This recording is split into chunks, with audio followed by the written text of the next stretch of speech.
What's up? What's up? Right. This is CD. What's up? What's going on, everybody? This is Faru the World. You know what? I'm in the studio all by myself. Oh my God, I don't know what's going on, but I still got my ladies with me. They on Skype, so we're gonna have them dialing in. Everybody's busy. Everybody's doing some big things, big projects going on in the world, but we gonna keep it rocking, and we gonna definitely get back into all of the discussion points that we wanted to talk about, that we put out on the internet. We're going to talk about Hurricane Harvey. We're going to also talk about Charlottesville, guys, and we're going to also touch on the Mayweather-McGregor fight. But before we continue, let me introduce, we have Shadi, who is my co-host. Hey. We're going to keep her popping. Well, it's been a while. It's been a while. I haven't seen you. Hello. Friday. Happy Friday. As well as we have our social media expert. We got Ray Sean in the building. What's going on, Sean? Hello, everybody. Happy Friday. Now, I do feel a little lonely in the studio, just to be quite honest. There's no guest this week. There's no co-host. It's just me and the engineer. We've been having a real good conversation, so you girls are going to have to keep up, right? You're going to have to keep up with what we've been discussing. So, first off, as we kick off the show, what do you guys, give me your take on Hurricane Harvey. What's going on? Oh, man. I'm heated. Oh, you still heated? What's going on? Why you heated with Joel Osteen? Tell me, what's going on with Joel Osteen? Tell me how an evangelical Christian man who has a 16,000 mega church will not open his doors the minute Hurricane Harvey is hitting, and then after everyone roasts him on the internet, they finally open up the doors. Okay, so if I get this correct, what you're saying is that for the people in Houston, they were not allowed to go into Pastor Osteen's church for any type of shelter. He would not open his 16,000 seated arena for the people in Houston. Is that what you're saying? I want to confirm that. Yeah, at first, and then everyone bashed him out. Hey, Joel Osteen, why aren't you opening up your mega church? People need shelter out here. First, he says precaution. Okay, I get that. But you got a basement. You got something to, at least take 100 people that are, out on the street, drowning and, trying to find survival for their pets and children and, the families and everything. And then after he gets roasted on the internet, he finally opens up his church to people. And he says, quotes, "They didn't ask to open up the church. Why should they ask? Wow. Your community is in need of help." Wow, did he really say that? You're the one. Yes. Wow. He was on the news, and they legit says he didn't ask. Okay. I don't think nobody needs to ask for help in the moment of crisis. I'm pretty sure if you're a good Samaritan, you'll help your community, especially as someone who preaches to help thy neighbors, Okay. Before we bash him, right? Before we bash him and we give him the gas face, Sean, let me get you to weigh in here. What have you heard so far? I don't know, because his brother-in-law was the spokesperson a couple of days ago, or a day ago, and he was saying that when they purchased the building that the church is in right now, it actually had flooded in the past. They installed floodgates, so they didn't want to put people in the church at the bottom portion of the building where it's known to flood. Okay. And they, so I don't know. Okay. I don't know. Okay. I can accept that. Okay. But his net worth. This man has a $14 million house in Houston. I'm pretty sure, when Sandra Bullock, all these celebrities are donating money. All people who aren't even like as rich as like, you know, these celebrities, they're donating money, trying to find ways to help the community, because just because we don't live in Houston doesn't mean we can't help, you know, people in our state, like, you know, people are in our like country or whatever, you know. No doubt. And Joel Osteen out here, who lives in this community and who, like, you know, makes the most money and, you know, always preaches on helping others and being a follower and making a better, positive life for everyone else. You couldn't have helped your, you know, your, like, community? Like, not even, like, at least, you know, find, maybe not shelter, but help out, like, by, like, you know, giving some money or, like, food or something. Like, you know, people are out here starving because so he hasn't given any money? Like, he hasn't given any money to date? Sure, I haven't seen him until the day we all roasted him on the internet saying, why aren't you opening up your church? And he finally opened up his church. Now, I don't know if he's donated money yet or not, but I can say thank you for finally opening up your church to your community after we have told you off. She's going in on you. She's going in. Okay, she's going in. You know, she's Tyler Perry did donate $250,000 to Joel Osteen, to the church, and he also donated $250,000 to Beyonce, and he has $500,000 left to donate to whatever organizations or charities that he sees forth. So he was saying that he spoke with Joel Osteen, and everything that they explained made sense. Yeah, he was trying. You know, you're right. And before we jump right in, and I want to apologize for that, but my heart's and my love go out to the family and the people that are affected by this devastated tragedy. This is horrific. I've seen the scenes and some of the footage of people. Remember the nursing home where you see the people in the wheelchairs and the water's up to their waist. People walking and people dying. You know, there's people I know that are affected that are sleeping in their cars because the roads are closed, right? So, I mean, it's getting to different parts. It's going to the Beaumont part of Texas right now. So now it's moving even east, going towards Louisiana might be affected. Mississippi might be affected, right? So we truly, you know, we have a lot of people in our thoughts and in our prayers on the show. And Shadi's really going in because she's really caring about the people and what they're suffering with. And she wished someone would have stepped up a lot sooner. You know, yeah, you know, it's like, place yourself in someone else's shoes right now who is probably, like, you know, maybe you have kids and pets, you know, like those two things are, you know, your first responsibility or first priority. They're the ones who need help the most, just because their knowledge isn't as, like, you know, grown as an adult is. So it's like, you know, we need to save the children, we need to save our pets. Like, you know, people who are losing their pets because they can't afford to, like, not take their children in first. And it's sad, you know, it's like pet is a family member, you know, it's just like sad because, you know, people are just their hearts are becoming broken just because of this. Mother Nature decided to go crazy. And shoot, like, you know, if I was in their shoes right now, I would feel, you know, as saddened and heartbroken too. And I'm already saddened and heartbroken for them, because I can only imagine what it would be like for me to be in that, like, flood and lose my house, something I worked hard on. Yeah, a lot of them are starting over.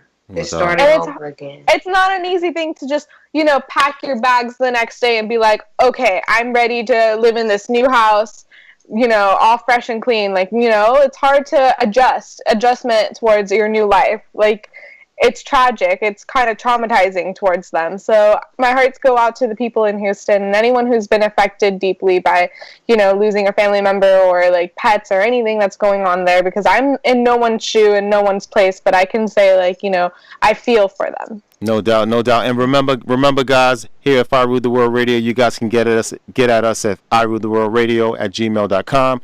During the show, you can send all of your comments and questions out. Shadi will be getting those, and she'll be answering some of those questions at the end of the show, as well as get us at If I Rule the World _official at Twitter, as well as If I Rule the World vodcast show on Facebook, where you guys are watching the show, as well as If I Rule the World vodcast on Instagram. And this is CD. We're going to move on into another topic that has been affecting everybody, is what we're talking about. So, you know, for people that are new to the show, We usually are having some celebrity guests here, but this time it's just going to be me and the crew. And we're going to kind of, see what we got going on, what's on the top of our mind, and we're going to discuss it with you, as well as anything that you guys are going. Again, send it out to Shadi, and we will bring that up in the discussion. So, we're going to talk about Mayweather and McGregor right now. So, Sean, what did you hear about Mayweather and McGregor and all that money they made? Oh, my goodness. That was a great fight. That was a great fight. Did you just say that was a great fight? It was, man. It was a great fight. I'm going to let you go ahead. I mean, McGregor put in his energy. Mayweather put in his style, his grace, his experience and expertise. But unfortunately, Showtime is paying some money back right now. That I'm excited about because they got me for $100. They got me for $100, buddy, because whatever platform they used, as far as pushing out the live stream, customers are complaining right now that they didn't have the stream. They paid $99. The stream was broken. It was low quality. Mm-hmm. And what they're saying, the platform wasn't vetted. The platform that Showtime used was not vetted. It wasn't vetted to HD. Mm-hmm. And so they have agreed to pay back customers that did not feel like they got the quality and the price that they paid. Hold on, wait a minute. Let's hold it right there. You said refund. I specifically heard refunding money to people who put out $100. All right, this is exclusive for everybody on the 5 Root the World Radio. The people that are viewing live and the people that are going to go back to our YouTube feed or going to listen to our podcast on Apple iTunes. You guys can go and complain to DirecTV, to Showtime, that you want your $99 back if you had it for HD or $89.99 if you had it for standard definition. So you heard it first here, and we're going to hold Sean accountable. Anything else? About $99.99? All your TVs aren't HD. Oh, wait a minute. Are you big time people? $89.99. Are you big? What you think? Everybody got HD? Everybody don't got HD. I don't think everybody has HD, Sean. That's first world. That's first world problems. That are not HD. That's first world problems, Sean. HD. Everybody got 4K? I don't think everybody got 4K. Right. Shadi, did you watch the fight?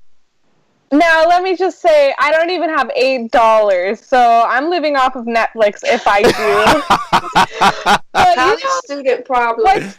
Hey, I'm in college student debt problems. You know what I love more than the fight? What was that? When Floyd decided to write "Talking doesn't win fights" on Twitter, but Manny Pacquiao says, "But running does. God bless on your fight tonight." Now that was straight fire. I really love that comment. Like, I live for Twitter sometimes, and just savage comments like that bring it in. But to be honest, no, I was working. I didn't watch the fight. Look at that. Look at that. That's the millennial flavor. That's the millennial flavor. So Twitter. Interestingly enough, I actually heard that somebody, 300 million people or 3 million people actually was watching the fight for free because this one person was broadcasting the fight through his Periscope. So 3 million people were able to see it for free through Periscope. And they were pissed off. There were people that were streaming it through Facebook, but every time they tried to stream it and it would include sound, it would get shut down. Oh, yeah. Facebook would shut you down. We know a little bit about that on the 5 Root the World. We got kind of shut down when we had something, so we know about you. Big ups to Facebook for keeping everybody's copyrights on point. Big up to that. big up to that. Right. All right, so but Manny Pacquiao, he was throwing shade just because, and I'm getting my Stephen A. Smith and my Max Kellerman on right now. But he was throwing shade just because he lost to Mayweather, and now he wants to talk about like it was his shoulder. He lost, he should let it go and just keep it moving. Mayweather's 50-0. No one else has 50 fights without a defeat in the history of boxing. He has made more money than anybody. So I'm a huge Mayweather fan of his boxing skills, but I'm also a huge fan of him and his business skills outside of the ring. I mean, this man talks about wealth. Sure. This man can go out. He had a tax bill of like $225. He took this fight from your man McGregor, and he made $300 million. I mean, talking about keeping money in the bank, talking about understanding how money works, You make money to use it, but you don't use the money that you saving to pay the stuff that you need to. This man is making paper. Couldn't even read a couple of years ago. From Flint, Michigan. Could not even read. I really wonder if he gave any money when they had that water thing. But I digress. That's a whole nother situation. Listen, who is the guy who's doing their promo shows? He was saying he loves. Who is McGregor's promoter? Oh, you talking about Dana White? Yeah, he's like, I love Dana White. Oh yeah, he loved Dana White. We talked about this years ago. No doubt. Bring a what do you say? A foreign fighter over here? Let's make money off of it. It's just crazy. It's crazy. All about paper. You know, the interesting thing, I was talking to some guys in the gym, and I was saying what would have made the fight more interesting, and hopefully they do this. And this idea comes from CD, If I Rule the World Radio. First, all right? We're going to make sure that we're going to trademark that right now. What they should do, Dana White and Larry Ellerman, what you should do is have 2 rings side to side, a boxing ring and an octagon ring, right? So what you're going to do is you're going to split the fight into 5 rounds. The first 2 rounds, you got to do it in a boxing ring. If the dude survives in a boxing ring, now you got to take it to the octagon. And if he survives the octagon, you bring it back to the boxing ring. So this way it's truly survivor. It's truly about surviving, because you don't want to get out of your sport to go into somebody else's habitat. I think that would be 100%, like maybe 400 million pay-per-view. That alone right there would be amazing. That's fair for MMA and fair for boxing. What y'all think? Everybody's not trained for MMA or boxing, so that would be like murder. Yeah, I agree. just say somebody fights in the ring and they go to MMA and get kicked in their head. Like, I know. I don't know. I can't see it. Like, but that wasn't fair for Mayweather. I wasn't fair for McGregor though, because he wanted to kick, he wanted to punch, but he couldn't, and that's why he tired out. That's why he tired out. He was on top of Floyd's head like this, so he still got some moves in. You know, Sean. I think that fist that you made right there was probably more powerful than McGregor had. Like this. He's on top of his head. I was like, what is he doing? He was like fighting. He was fighting back. No doubt. He was really trying to fight his tendencies of going UFC. No doubt. He really was. Look at Sean talking sports, getting her in a Stephen A. Smith in the building. I know, Sean. You should be the next person to fight. Look at her. She ready to fight. All right, that was interesting. She's going to get $300 million tonight. As long as I'm her manager, we're going to make it 350. I'm getting a percentage. Let's just make it clear. 5. I'm getting a percentage. I get the 10%. And you get the 10%. All right, again, remember, if you guys have any more questions that you guys want to send in, or any commentary into what we're discussing, send it into iruletheworldradio@gmail.com. Also, guys, what about Charlottesville?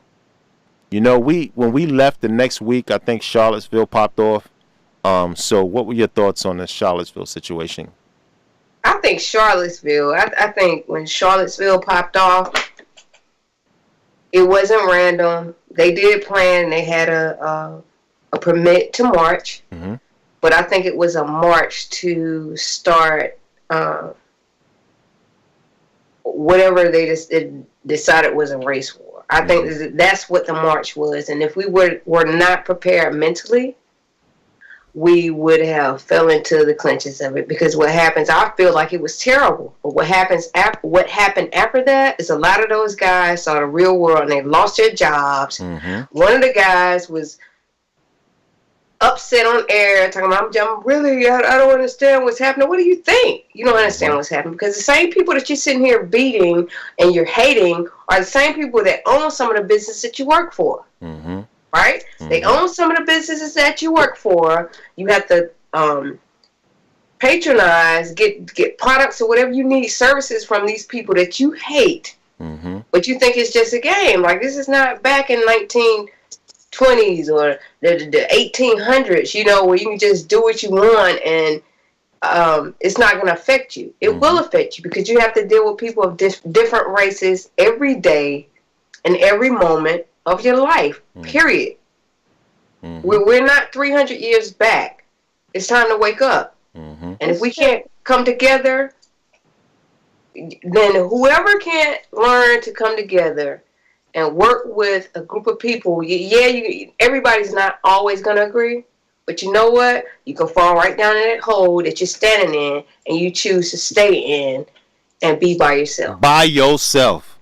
By yourself. What do you think, Shadi? Come on. What you got in there? What you got for me? Honestly, why can't we just coexist? Why do we have to stereotype people? Why do we have to hate people? Why are we wasting our times making a person feel less than they should? You know, you're just affecting yourself in the end of the day. Yes, you're hurting a true human being's feeling, but like, why can't we just be like come as one? This is not like, you know, like Sean said, this is not like the past. This is the future. We're growing as a community. We can all be like, you know, no one will ever like everyone, okay? But we can all just be respecting of one another. Mm-hmm. And whether, you know, you have a different religion, race, belief, whatever you want to like do, it's a free country. It is freedom of speech, but it doesn't need to become, you know, to the point where we kill people, we shoot at people, we come in with guns blazing, we're just beating people, like, you know, we're hurting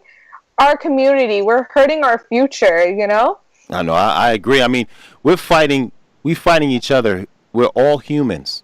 We're all humans of different colors, different flows, different nationalities. We all need to learn to love one another. What's going to happen? What's going to happen when the aliens come? It's going to be us against the aliens. We're gonna really have to stick together when the aliens come.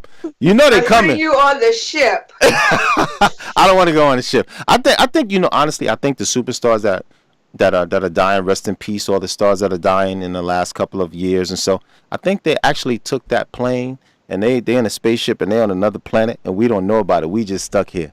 That's just my conspiracy theory. I truly believe that's happening. Don't give me that straight face look. I truly believe that's happening. But that's just me. That's a whole nother show. And this is CD from Ep4 Rule the World Radio. And this is just what we do. We have all types of conversations. We have it with guest stars. We have it with one another.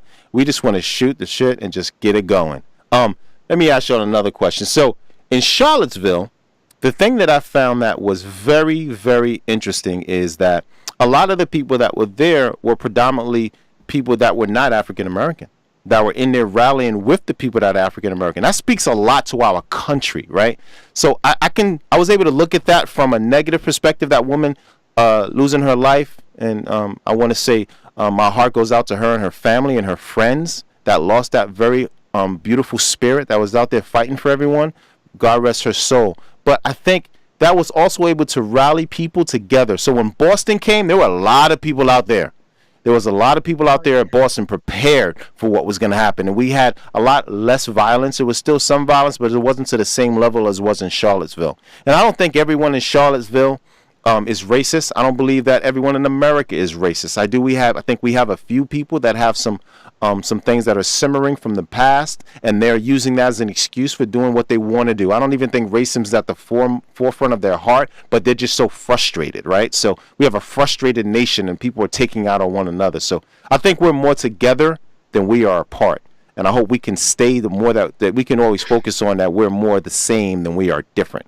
Because we're all here in America. We have a greater foe that we need to be fighting than one another. So let's make sure that we keep that in the forefront. Because we have a Generation Xer here, and we have a millennial here, and they agree. And, you know, I'm just a Generation Zero. Nobody knows what CD is. That's just what I do. I just stay in my own lane. Generation Q over there. Oh, I think we all practice love. Hey. What you say, Shadi? We all need to just practice love and respect, you know? That's like, right. It starts from one generation to another, yes, but it also starts, you know, one person at a time. Like, you don't change the world in a day. That's right. You benefit from one person and someone else learns from the other. That's right. You know, the interesting thing is you talked about Joel Osteen. You talked about him being a Christian. You talked about the different principles. There's one thing that, regardless of what denomination you protest to follow, and I think everyone follows something to some degree, is that everything in this world is about relationships. And to your point, how you treat the person in front of you and how that person treats the person in front of them. And if we can continue to treat the next person as we would like to treat ourselves, then maybe we will solve a lot of problems and we'll be able to coexist on this earth a lot better than we're doing right now, right? And our kids can grow up and not be color focused. They could be color blind, right? So that's one thing that we can use that as a positive thing of being color blind. So, I mean, I like the fact that on our show we have diversity. We have diversity of guests. We have diversity of thought. And that's something that I think we can be a microcosm of the world if we continue moving in this positive direction, right? That's exactly what I think. Of course. You know? Being a realist. Go ahead, really. Well, go ahead, Generation X realist.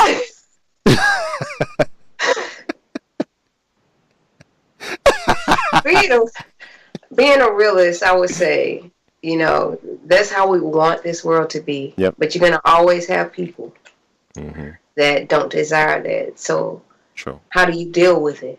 You know? And so the only way that I feel like you can deal with it is to know who you are, know what you stand for. Sometimes you got to say, you know what?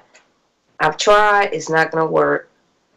And I just can't deal with you on that level anymore. Sometimes you have to just not. Sometimes you can't connect with people that won't connect with you. You understand what I'm saying? And as much as it hurts, as much as you would try to think differently, I think at some point we have to teach our kids or the children how to deal with conflicts.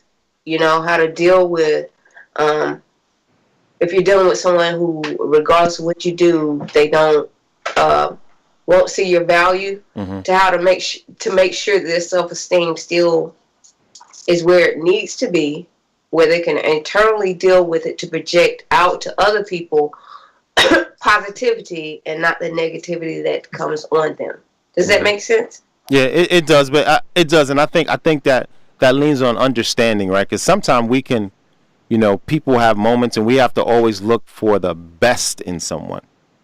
Even when we have conflict with them, look in the best and say, you know what, maybe it was a bad moment, bad day.